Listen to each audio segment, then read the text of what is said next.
Japan వాసుల నడక, Japan దేశస్తుల జీవనశైలి గురించి చాలా విన్నాం, చాలాసార్లు చర్చించుకున్నాం కూడా.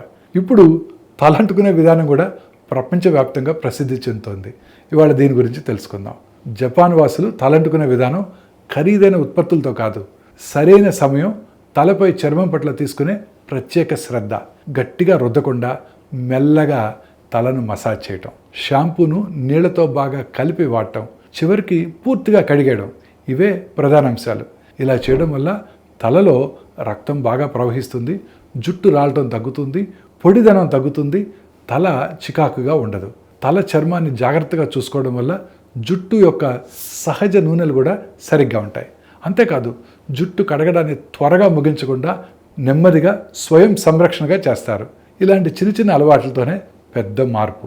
నడక నుంచి జీవనం వరకు, తలంటుకోవడం వరకు జపాన్ వాసుల అలవాట్లు ఒక్కటే చెప్తున్నాయి. చిన్న చిన్న అలవాట్లు కనుక నిరంతరం పాటిస్తే ఆరోగ్యం, అందం రెండూ మెరుగవుతాయి.